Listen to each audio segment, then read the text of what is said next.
ಎಲ್ಲಿಯ ತನಕ ಹೋರಾಟ? ತಾಲೂಕಿನ ಭ್ರಷ್ಟಾಧಿಕಾರಿಗಳಿಗೆ ಹೇಳಿ ಧಿಕ್ಕಾರ.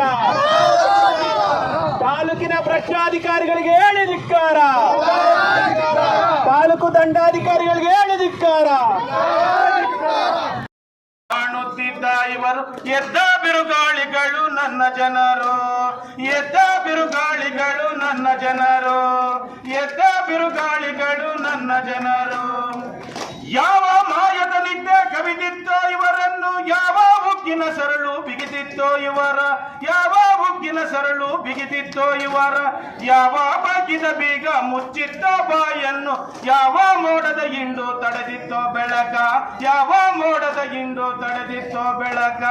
ಎಲ್ಲಿದ್ದಾರೋ ಇವರು, ಹೆಂಗಿದ್ದಾರೋ ಇವರು, ಎಚ್ಚೆತ್ತ ಸಿಂಹಗಳು ನನ್ನ ಜನರು. ಎಷ್ಟೋ ಲೋಕದ ಕನಸು ಕಾಣುತ್ತಿದ್ದ ಇವರು, ಎದ್ದ ಬಿರುಗಾಳಿಗಳು ನನ್ನ ಜನರು, ಎದ್ದ ಬಿರುಗಾಳಿಗಳು ನನ್ನ ಜನರು. 420 ಕಾರ್ಯನಿರ್ವಹಣಾಧಿಕಾರಿಗಳಿಗೆ, ಸಂಘಟನೆಗಳಿಗೆ ಸ್ಪಂದಿಸದ ಕಾರ್ಯನಿರ್ವಹಣಾಧಿಕಾರಿಗಳಿಗೆ ಬೇಕೇ ಬೇಕು, ಬೇಕೇ ಬೇಕು, ಬೇಕೇ ಬೇಕು, ಬೇಕೇ ಬೇಕು.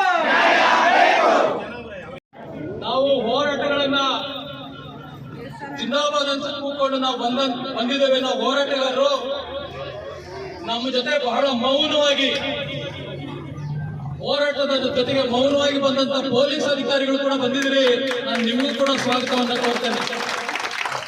ಯಾಕಂದ್ರೆ ನಾನು ಯಾಕೆ ಪೊಲೀಸ್ ಅಧಿಕಾರಿಗಳ ಹೆಸರನ್ನ ಹೇಳ್ತೀನಂದ್ರೆ, ನಮ್ಮ ಅನೇಕ ಸಮಸ್ಯೆಗಳು ನಮಗಿದೆ, ಬಗೆಹರಿಸಿ ಅಂತೇಳಿ ನಾವು ಹೋರಾಟವನ್ನ ಧಿಕ್ಕಾರನ್ನ ಕೂಗ್ತಾ ಬಂದ್ರೆ ಪಾಪ ನೀವು ಯಾವಾಗಲೂ ನಮ್ಮ ಜೊತೆ ಸಹಕಾರನ ಕೊಡ್ತಾ ಮೌನವಾಗಿ ಹೋರಾಟದಲ್ಲಿ ಬಂದಿರ್ತಿದೆ. ಹಂಗಾಗಿ ನಿಮಗೆ ನಾನು ಸ್ವಾಗತವನ್ನ ಕೋರ್ತೇನೆ.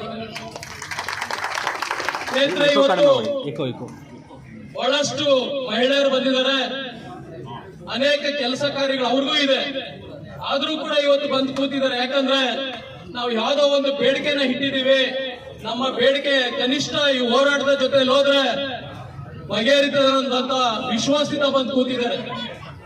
ಇವತ್ತು ನಮ್ಮ ಕರಪತ್ರದಲ್ಲಿ ಸುಮಾರು 50-60 ಬೇಡಿಕೆಗಳನ್ನು ಇಟ್ಟಿದ್ದೀವಿ.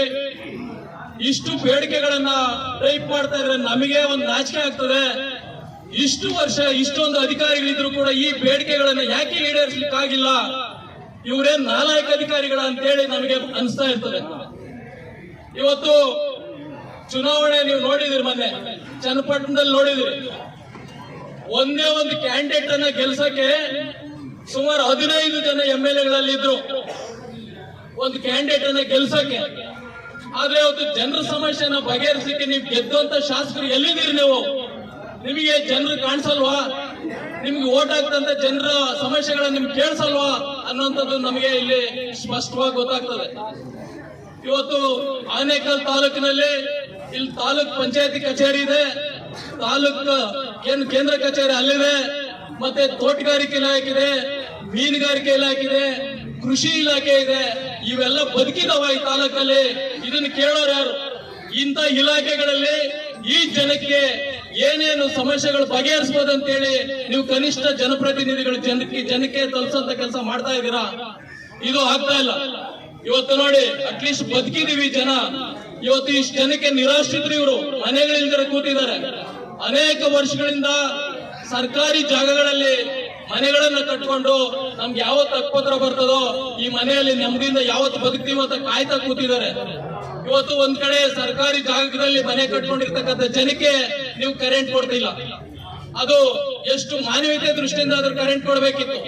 ಇವತ್ತು ಅನೇಕ ಅಧಿಕಾರಿಗಳು ನಾವು ಗಮನಿಸಿದ್ವಿ. ಅನೇಕ ತಾಲೂಕಲ್ಲಿ ಎಷ್ಟೋ ಜನ ತಹಶೀಲ್ದಾರ್ಗಳು ಬಂದಿದ್ದಾರೆ, ಎಷ್ಟೋ ಜನ ಇಒಗಳು ಬಂದಿದ್ದಾರೆ, ಎಷ್ಟೋ ಜನ MLAಗಳು ಬಂದಿದ್ದಾರೆ, ಎಷ್ಟೋ ಜನ ಅಧಿಕಾರಿಗಳು ಬಂದು ಹೋಗಿದ್ದಾರೆ. ಆದ್ರೆ ನೀವು ಬಂದು ಹೋಗಿರೋದು ಮಾತ್ರ ದಾಖಲೆ ಇದೆ ಹೊರತು ಎಷ್ಟು ಕೆಲಸ ಸಮಸ್ಯೆಗಳನ್ನು ಬಗೆಹರಿಸಿದೀವಿ ಅನ್ನೋದು ದಾಖಲೆಗಳು ಕಾಣಿಸ್ತಾ ಇಲ್ಲ. ಆ ಕಾರಣಕ್ಕಾಗಿ ನಿಮಗೆ ಕಟ್ಕೊಂಡು ಲಕ್ಷಾಂತರ ರೂಪಾಯಿ ಬಾಡಿಗೆಗಳು ತಗೊಂತವ್ರೆ ಇವತ್ತು ಬರೇಟ ಸರ್ಕಲ್ ಅಲ್ಲಿ. ಅದನ್ನ ಕೇಳಕ ಸ್ಟೇಷನ್ ಮುಂದೆಗಡೆ ಇದೆ, ಅದನ್ನ ಕೇಳಕ ಯಾರಿಗೂ ಕಣ್ಣಿಲ್ಲ. ಇವತ್ತು ಕಣ್ಣುಗಳೆಲ್ಲ ಕಿತ್ತೋಗಿದೆ ಅಂತ ಅಧಿಕಾರಿಗಳ ಯಾಕ ಕೇಳ್ತಾ ಇಲ್ಲ. ಇವತ್ತು ಅಕ್ರಮವಾಗಿ ಲಕ್ಷಾಂತರ ರೂಪಾಯಿ ದುಡ್ಡುಗಳನ್ನ ತಗೊಂತವ್ರೆ ಬಾಡಿಗೆಗಳು ಕೊಟ್ಬಿಟ್ಟು. ಇವತ್ತು ಆ ಬಾಬಾ ಸಾಹೇಬ್ ಅಂಬೇಡ್ಕರ್ ಸಾಹೇಬರ ಸಂವಿಧಾನ ಬರೆದಂತ ಶಿಲ್ಪಿ ಡಾಕ್ಟರ್ BR ಅಂಬೇಡ್ಕರ್ ಸಾಹೇಬರ್ಗ 10 ಎಕರೆ ಜಾಗ ಕೊಡ್ರಿ, ಮಂಜೂರು ಮಾಡ್ಕೊಡ್ರಿ ಅಂದ್ರೆ ಕೊಡ್ತಾ ಇಲ್ಲ ಇವರು ಗ್ರಾಮ ಪಂಚಾಯತಿಯವರು. ಅದಕ್ಕೋಸ್ಕರ ಇವತ್ತು ಇದೆ ಇದು ಹಾಸ್ಪಿಟಲ್ಗೆ 2 ಎಕರೆ ಕೊಟ್ಟಿದ್ದಾರೆ, ಅಕ್ರಮವಾಗಿ ಅಂಗಡಿಗಳನ್ನು ಕಟ್ಕೊಂಡವ್ರೆ. ಡಾಕ್ಟರ್ BR ಅಂಬೇಡ್ಕರ್ ಸಾಹೇಬರು ಸಂವಿಧಾನ ಬರೆದಂತ ಶಿಲ್ಪಿಗ 20 ಗುಂಟೆ ಜಾಗ ಕೊಡ್ರಿ ಅಂದ್ರೆ ಕೊಡ್ತಾ ಇಲ್ಲ. ಇವೇನು ಇವ್ರ ಅಪ್ಪನ ಮನೆನೇ ಕಟ್ಕೊಂಡು ಕೊಟ್ಟವ್ರ ಅಧಿಕಾರಿಗಳು. ಅಕ್ರಮವಾಗಿ 5 ಫ್ಲೋರ್ 6 ಫ್ಲೋರ್ ಕಟ್ಕೊಂಡವ್ರಲ್ಲ ಸಮಯ. ನಿಮ್ ಕೆಪಾಸಿಟಿ ಇದ್ರೆ ಡೆಮೊಲೇಷನ್ ಮಾಡಿಸ್ರಿ ನೋಡೋಣ. ಪಿಡಿಒ ಎಲ್ಲ ಇದೆಯಾ ಬರೋಲ್ಲಿ ಡೆಮೊಲೇಷನ್ ಮಾಡಿಸೋ ಫಸ್ಟು. ಅಂಬೇಡ್ಕರ್ ಸಾಹೇಬರಿಗೆ ಎಲ್ಲ ಕೊಟ್ಟಿದೆ ಜಾಗ ಏನ. ಇವತ್ತು ಬೆಂಗಳೂರು ನಗರಕ್ಕೆ ಬೆಂಗಳೂರು ದಕ್ಷಿಣ ತಾಲೂಕು MLA ಎಂ ಕೃಷ್ಣಪ್ಪನವರು ಸಕ್ಲವಾರ ಗ್ರಾಮದಲ್ಲಿ 2 ಎಕರೆ 14 ಗುಂಟೆ ಜಾಗದಲ್ಲಿ ಗೌರ್ಮೆಂಟ್ ಜಾಗ ಇರ್ತೈತಿ, ಅದರಲ್ಲಿ ಮನೆಗಳನ್ನೆಲ್ಲ ಕಟ್ಕೊಂಡಿದ್ರಿ. ಇವತ್ತು ಡೆಮೊಲೇಷನ್ ಮಾಡಿಸಿದ್ರು. MLA ದಲಿತರ ಮನೆಗಳನ್ನ ಹೊಡೆದಾಕಿದ್ರು. ಏನ್ ಮಾಡ್ತಾ ಇದ್ದೀರಾ? ದಲಿತರು ಓಟ್ ಬೇಕು.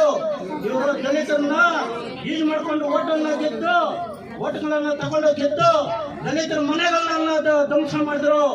ಏನು ಇದುವರೆಗೂ ಯಾವುದೇ ರೀತಿಯಲ್ಲಿ ಅವ್ರಿಗೆ ಜಾಗಗಳನ್ನ ಕೊಟ್ಟಿಲ್ಲ.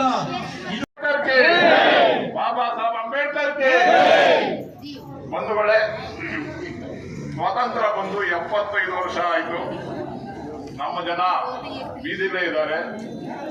ನಮ್ಮ ಜನದ ದೈವ ಬಾಬಾ ಸಾಹೇಬ್ ಅಂಬೇಡ್ಕರ್ ಅವರು ಸಂವಿಧಾನದಲ್ಲಿ ಈ ದೇಶದಲ್ಲಿ ಹುಟ್ಟಿದಂತ ಪ್ರತಿಯೊಬ್ಬ ವ್ಯಕ್ತಿಗೆ ಆಶ್ರಯ, ಅನ್ನ ಮತ್ತು ಉದ್ಯೋಗ ಇವನ್ನ ಅವತ್ತೇ ಸಂವಿಧಾನದಲ್ಲಿ ಅಡಕ ಮಾಡಿಕೊಟ್ಟಿದ್ದಾರೆ. ಆದ್ರೆ ನಮ್ಮ ಜನ, ನಮ್ಮನ್ನ ಆಳ್ತಾ ಇರೋಂಥ ಜನ ನಮ್ಗೆ ದ್ರೋಹ ಬಗೆತಾ ಇದೆ. ನಾವು ಎಚ್ಚೆತ್ಕೊಳಲ್ಲ.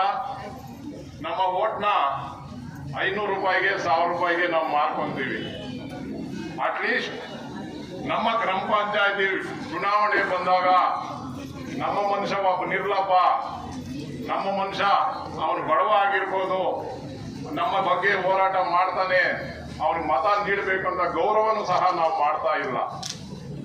ಕಾರಣ ಇಷ್ಟೇ, ಎಲ್ಲಿ ದುಡ್ಡು ಬರ್ತಾರೆ 500 ರೂಪಾಯಿಗೆ ನಮ್ಮ ಮಕ್ಕಳ ಭವಿಷ್ಯ ನಾವು ಮಾರ್ಕೊಂತಾ ಇದ್ದೀವಿ. ವಿಚಾರ ಅಧಿಕಾರಿಗಳು ನಿಜವಾಗ್ಲೂ ಕೆಲಸ ಮಾಡ್ತಾ ಇದಾರ ಅಥವಾ ಸುಮ್ಮನೆ ಟೈಮ್ ಪಾಸ್ ಮಾಡ್ತಾ ಇದಾರ ಅಂತ.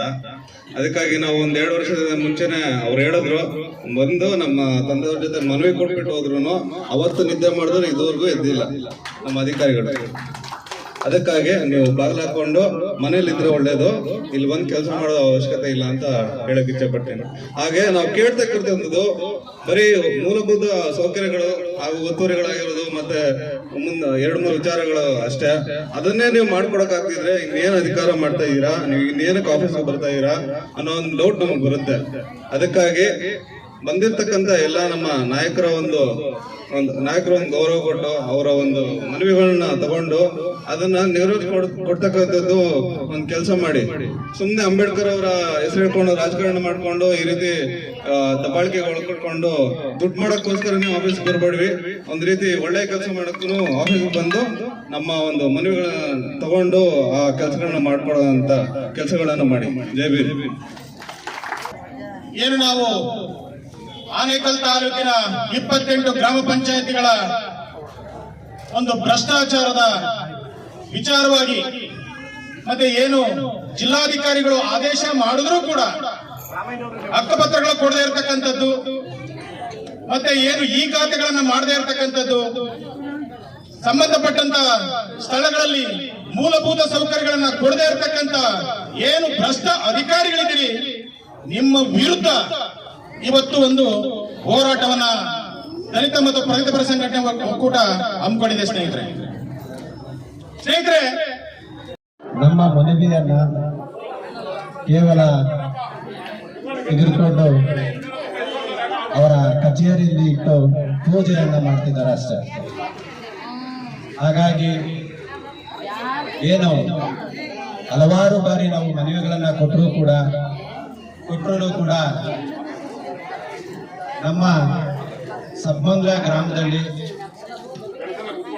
ಸ್ಮಶಾನಕ್ಕೆ ರಸ್ತೆ ಇಲ್ಲ ಅಂತೇಳಿ 1 ವರ್ಷಗಳ ಕಾಲ ನಿರಂತರವಾಗಿ ನಾವು ಹೋರಾಟವನ್ನು ಮಾಡ್ತಾನೆ ಇದ್ದೀವಿ.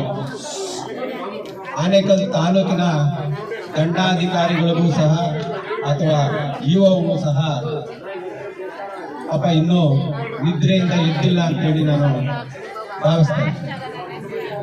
ಏನು ಅದೇ ರೀತಿ ಸುಮಾರು 3 ತಿಂಗಳ ಕೂತ್ಕೋಬೇಕಲ್ಲ, ದಯಮಾಡಿ ಯಾಕೆ ಗಲಾಟೆ ಮಾಡ್ತೀರಾ? ಸಾವಧಾನ ಕೂತ್ಕೋಬೇಕು. ಯಾಕಂದ್ರೆ ನಿಮ್ಮ ವಿಚಾರವನ್ನ, ನಿಮ್ಮ ಸಮಸ್ಯೆಗಳನ್ನ ಹಾಗಾಗಿ 3 ತಿಂಗಳ ಅವಧಿ ಮುಗಿದಿದೆ. JVS ಕಾಲೇಜು ಇಡೀ ಪಂಚಾಯತಿಗೆ 10 ವರ್ಷಗಳಿಂದ ಕಂದಾಯನ್ನ ಕಟ್ಟದೆ ನಿಮಗೆ ಮೋಸ ಮಾಡ್ತಿದ್ದಾರೆ ಅಂತೇಳಿ ನಾವು ಮನವಿ ಕೊಟ್ಟರು ಸಹ ತಾವು ಅವರ ಜೊತೆ ಶಾಮೀಲಾಗಿ ನೀವು ಅವರಿಗೆ ಸಹಾಯ ಮಾಡ್ತಿದ್ದೀರಾ ಅಂತ ಹೇಳಿದ್ರೆ ನೀವು ಯಾವ ನಿಟ್ಟಿನಲ್ಲಿ ಕೆಲಸ ಮಾಡ್ತಿದ್ದೀರಾ?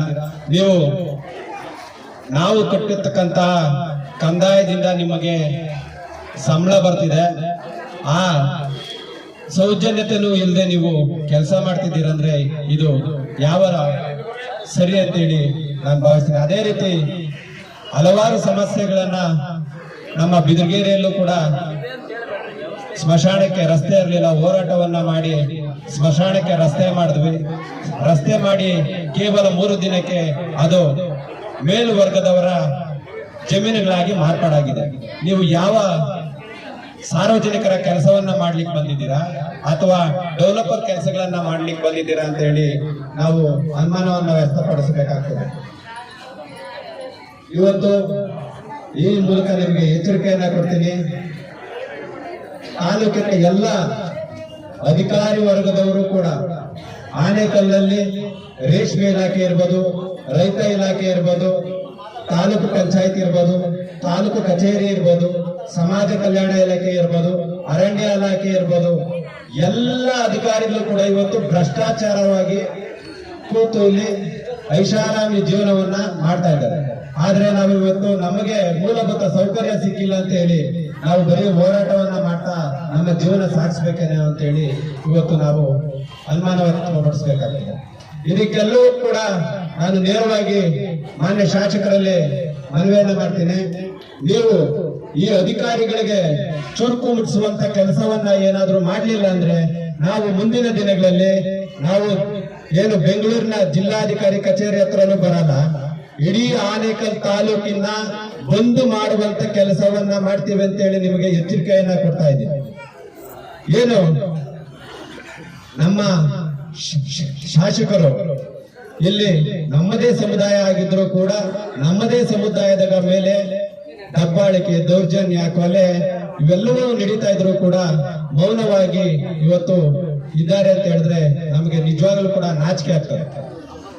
ಹಾಗಾಗಿ ದಯಮಾಡಿ ಮುಂದಿನ ದಿನಗಳಲ್ಲಿ ನೀವು ತಾಲೂಕಿನ ಎಲ್ಲ ಭ್ರಷ್ಟ ಅಧಿಕಾರಿಗಳಿಗೆ ತಕ್ಕ ಪಾಠವನ್ನ ಕಲಿಸಬೇಕು. ಕಲಿಸಿಲ್ಲ ಅಂದ್ರೆ ಮುಂದಿನ ದಿನಗಳಲ್ಲಿ ಆನೇಕಲ್ ತಾಲೂಕನ್ನ ಬಂದ್ ಮಾಡಿ ನಾವು ಏನು ಕಂದಾಯ ಸಚಿವರಿದ್ದಾರೆ ಕೃಷ್ಣ ಬೈರೇಗೌಡ ಮನೆಯ ಮುಂದೆಗಡೆ ಬೀಗವನ್ನ ಹಾಕುವಂತ ಕೆಲಸವನ್ನು ಕೂಡ ಮಾಡ್ತೀವಿ.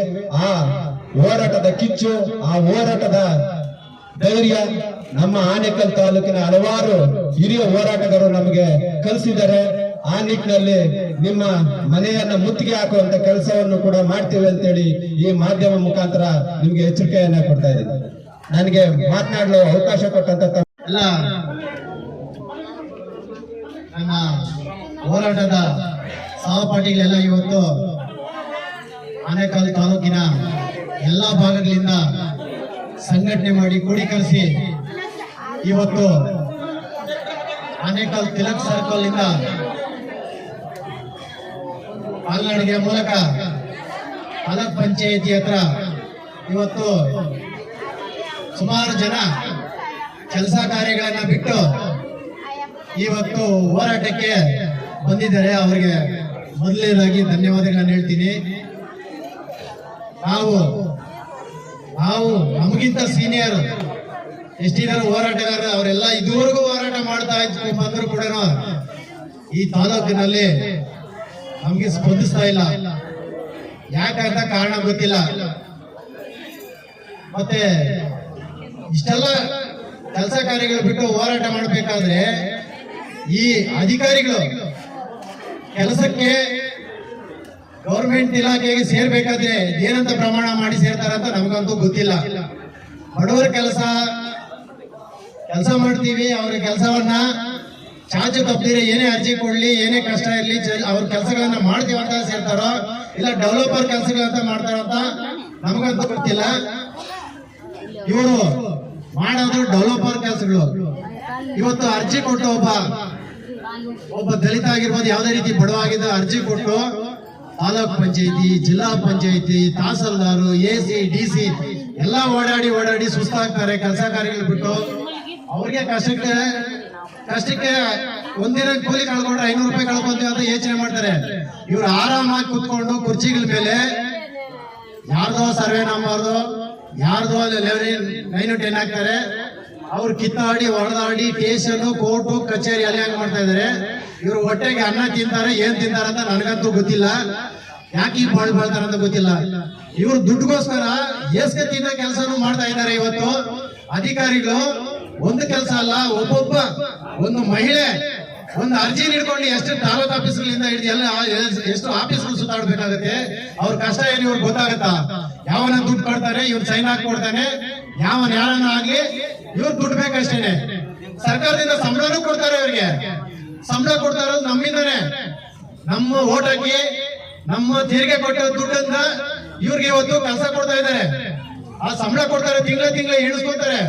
ನಾವು ಇವತ್ತು ಮಕ್ಕಳು ಮರಿಗಳು ಬಿಟ್ಟು ಆಫೀಸು, ಕಚೇರಿ, ಸ್ಟೇಷನ್ ಕಿತ್ತಾಡ್ಕೊಂಡು ಜೈಲು ಆಗೋದು, ನಮ್ಗೆ ಇಂಥ ತೊಂದರೆಗಳನ್ನು ಮಾಡಿಟ್ಟಿದ್ದಾರೆ.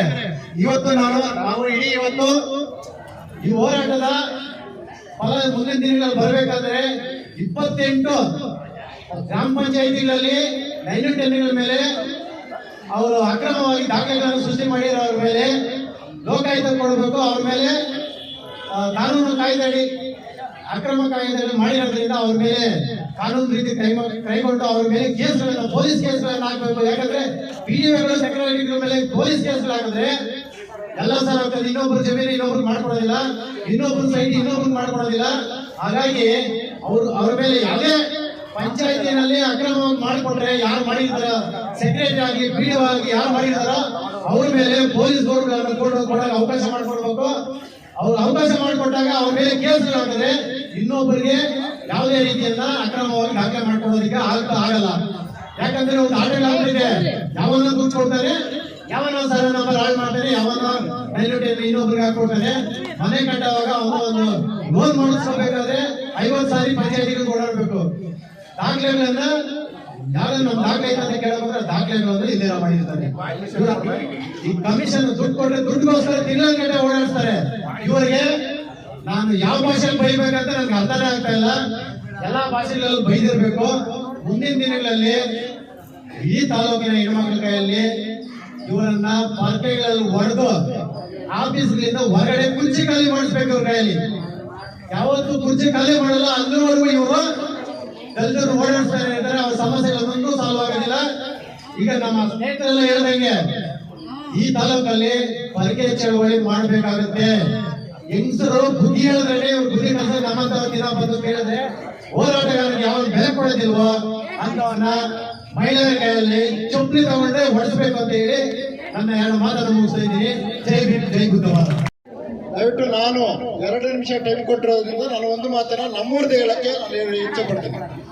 ನಾವು ಇವತ್ತು ಸುಮಾರು ಬೇಡಿಕೆಗಳನ್ನು ಇಟ್ಟಿದ್ದೀವಿ. ಆ ಬೇಡಿಕೆಗಳು ಏನಾದರೂ ಆಗಿಲ್ಲ ಅಂದ್ರೆ ನಿರಂತರ ಹೋರಾಟವನ್ನ ನಾವು ಮಾಡೇ ತೀರ್ತೀವಿ. ಆದ್ರಿಂದ ದಯವಿಟ್ಟು ನಮ್ಮ ಒಂದು ಏನು ಬೇಡಿಕೆಗಳಿವೆ, ಬೇಡಿಕೆಗಳ ಕಡೆ ಗಮನ ಕೊಟ್ಟು ನೀವು ಬೇಡಿಕೆಗಳ ಬಗೆಹರಿಸೋದ್ರ ನಿಟ್ಟಿನಲ್ಲಿ ಯೋಚನೆ ಮಾಡಬೇಕಂತ ತಮ್ಮಲ್ಲಿ ಕೇಳ್ಕೊತೀನಿ. ಆಮೇಲೆ ಈವರೆಗೆ ಒಂದು ಮಾತನ್ನ ನಾನು ಹೇಳ್ತೀನಿ. ಇವತ್ತು ಪಂಚಾಯಿತಿಗಳಲ್ಲಿ ಮಕ ನೋಡಿ ಮಣೆ ಹಾಕ್ತಾವ್ರಿ. ಮಕ ನೋಡಿ ಮಣೆ ಹಾಕೋದು ಕೆಲಸಗಳು ಮಾಡಲ್ಲ. ಬಡವ್ರ ಕೆಲಸ ದುಡ್ಡು ಕೊಟ್ಟು ಕೆಲಸ, ದುಡ್ಡು ಕೊಟ್ಟಿಲ್ಲ ಅಂದ್ರೆ ಕೆಲಸನೇ ಆಗಲ್ಲ. ಎಲ್ಲ ದೊಡ್ಡ ದಂಧೆ ಇದೆ ಪಂಚಾಯತಿಗಳಲ್ಲಿ, ದೊಡ್ಡ ದಂಧೆ. ಆದ್ದರಿಂದ ಈ ದಂಧೆಯನ್ನ ನೀವು ಗಮನ ಇಟ್ಟು ದಯವಿಟ್ಟು ಕಂಟ್ರೋಲ್ ಮಾಡಬೇಕು.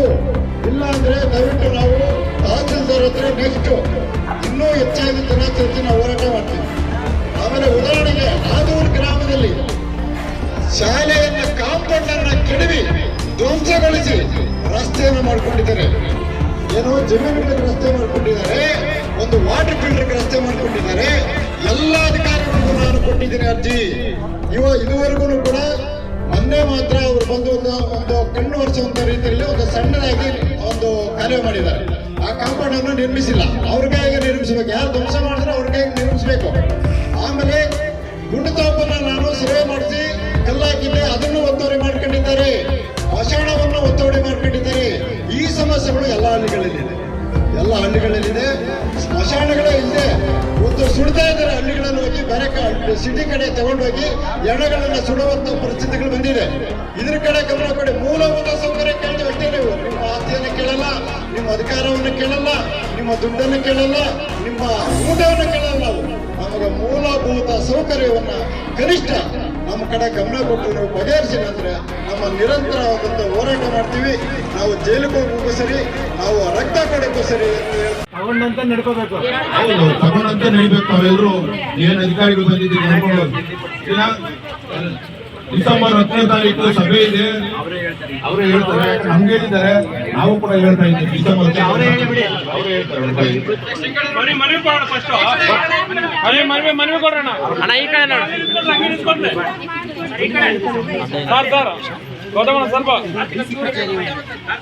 ಸರ್ ಈ ಕಡೆ ಸರ್ ಸಿ ಕಚೇರಿ ಅವರಿಗೆ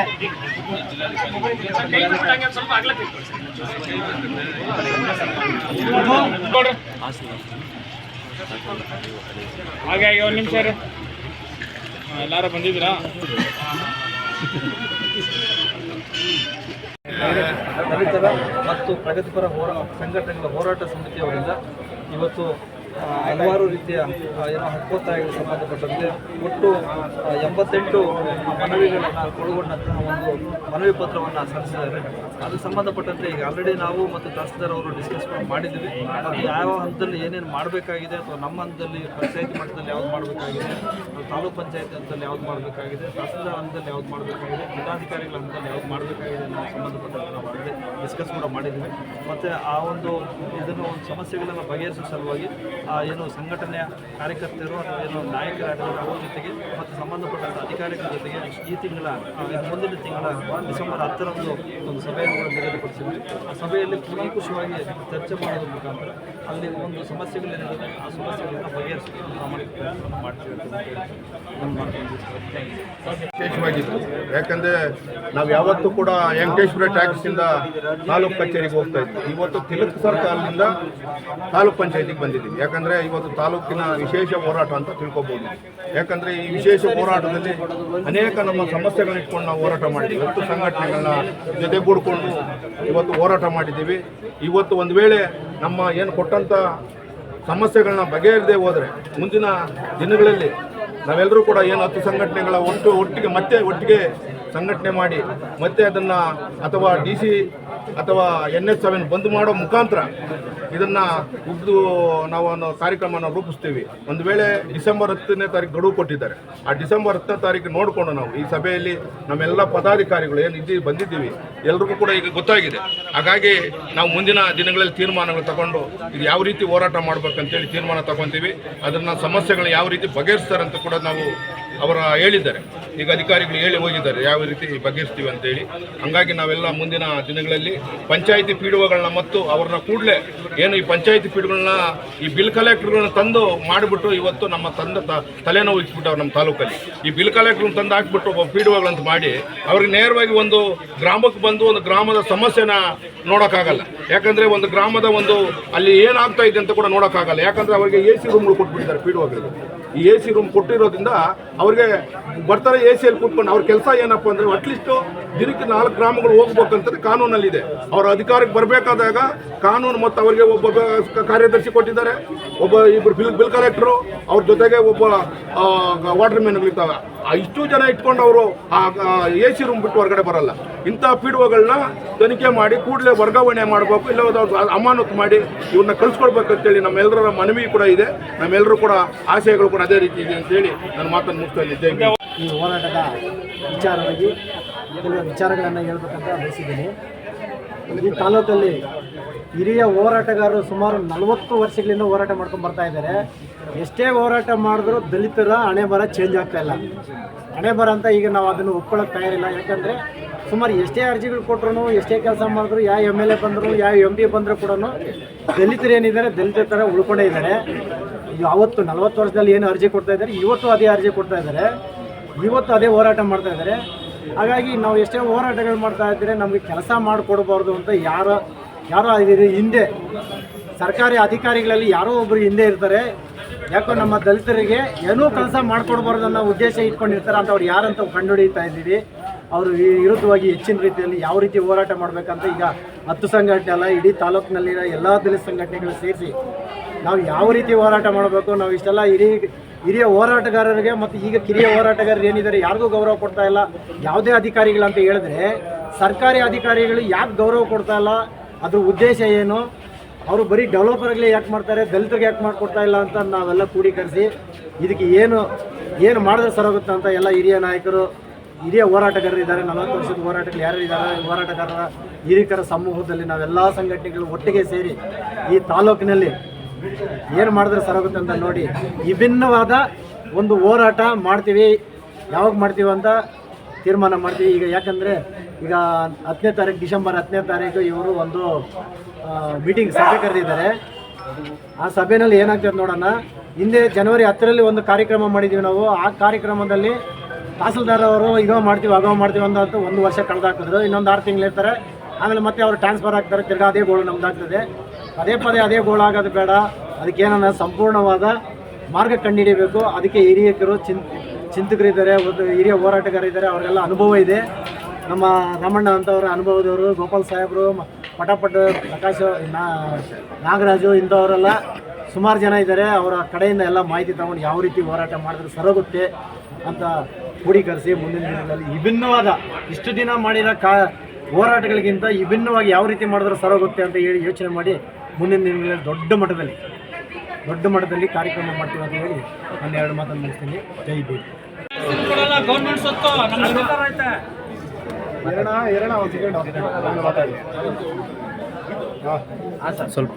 ಏನಿವತ್ತು ಆನೇಕಲ್ನ ತಿಲಕ್ ಸರ್ಕಲ್ನಿಂದ ಹಿಡಿದು ತಾಲೂಕು ಪಂಚಾಯತಿ ಕಚೇರಿಯವರೆಗೆ ಇವತ್ತು ಬೃಹತ್ ಹೋರಾಟವನ್ನು ಹಮ್ಮಿಕೊಂಡಿದ್ವಿ. 10 ಸಂಘಟನೆಗಳು ಸೇರಿ ಹಲವಾರು ಒತ್ತಾಯಗಳನ್ನು ಇವತ್ತು ನಾವು ಕೊಟ್ಟಿದ್ದೀವಿ. ಏನು ಹೋದ ವರ್ಷ ಜನವರಿಯಲ್ಲಿ ನಾವು ಒಂದು ಮನವಿಯನ್ನು ಕೊಟ್ಟಿದ್ವಿ. ಆ ಮನವಿ ಕೂಡ ಸರಿಯಾಗಿ ಸ್ಪಂದಿಸಲಿರಲಿಲ್ಲ. ಹಾಗಾಗಿ ಇವತ್ತು ಮತ್ತೆ ಇನ್ನೊಂದು ಹೋರಾಟವನ್ನು ಇವತ್ತು ಏರ್ಪಡಿಸಿದ್ವಿ. ಏನು ಇಡೀ ತಾಲೂಕಿನಾದ್ಯಂತ ಹಲವಾರು ಸ್ಮಶಾನಗಳ ಸಮಸ್ಯೆ, ಸ್ಮಶಾನ ಇದ್ದರೂ ಕೂಡ ಅದಕ್ಕೆ ರಸ್ತೆಗಳಿಲ್ಲ. ಆ ರಸ್ತೆಗಳ ಇಲ್ಲದೆ ಇರೋ ಕಾರಣ ಕೆಲವು ಏನು 53 ಅಥವಾ 94C ಅಂತ ಇದೆ. 94Cಗೆ ಹಲವಾರು ಜನ ಪಾಪ ಮನೆಗಳನ್ನು ನಿರ್ಮಾಣ ಮಾಡ್ಕೊಂಡು 94Cಗೆ ಮನವಿಯನ್ನು ಹಾಕಿರ್ತಾರೆ. ಆ 94Cಯನ್ನು ಹಕ್ಕುಪತ್ರ ಕೊಡೋದು ಕೂಡ ಏನು ತಾಲೂಕಿನ ಆಡಳಿತ ವರ್ಗ ಅಧಿಕಾರಿಗಳು ಇವತ್ತು ಆ ಹಕ್ಕುಪತ್ರ ಕೊಡಲಿಕ್ಕೆ ಹಣವನ್ನು ಕೇಳುವಂಥ ಸಂದರ್ಭ ಇವತ್ತು ಒದಗಿದೆ. ಇಡೀ ಆನೇಕಲ್ನ ಏನು ಮೀಸಲು ಕ್ಷೇತ್ರ, ಆ ಮೀಸಲು ಕ್ಷೇತ್ರದಲ್ಲಿ ಇವತ್ತು ದಲಿತರಿಗೆ ಇರ್ಬೋದು, ಅಲ್ಪಸಂಖ್ಯಾತರಿಗೆ ಇರ್ಬೋದು, ಅಥವಾ ರೈತರಿಗೆ ಇರ್ಬೋದು, ಇವತ್ತು ಹಲವಾರು ಸಮಸ್ಯೆಗಳಿದ್ರೂ ಕೂಡ ಇಡೀ ತಾಲೂಕಿನ ಎಲ್ಲ ಅಧಿಕಾರಿಗಳು ಭ್ರಷ್ಟಾಚಾರದಲ್ಲಿ ಮುಳುಗಿದ್ದಾರೆ. ಅದರ ವಿರುದ್ಧ ಇವತ್ತು ನಾವು ಹೋರಾಟವನ್ನು ಮಾಡಿದ್ದೀವಿ. ಇವತ್ತು ಏನು ಡಿಸೆಂಬರ್ 10ನೇ ತಾರೀಕು ಒಂದು ನಮ್ಮ ಹೋರಾಟಕ್ಕೆ ದಿನಾಂಕವನ್ನು ನಿಗದಿಪಡಿಸಿದ್ದಾರೆ. ಆ ನಿಗದಿಯ ಪ್ರಕಾರ ನಮ್ಮ ಹಕ್ಕೊತ್ತಾಯಗಳೇನಿದೆ ಆ ಹಕ್ಕೊತ್ತಾಯಗಳಿಗೆ ಕೂಡಲೇ ಇವರೆಲ್ಲ ಹಕ್ಕೊತ್ತಾಯಗಳನ್ನು ಬಗೆಹರಿಸುವ ನಿಟ್ಟಿನಲ್ಲಿ ನಮಗೆ ಆಶ್ವಾಸನೆಯನ್ನು ಕೊಟ್ಟಿದ್ದಾರೆ.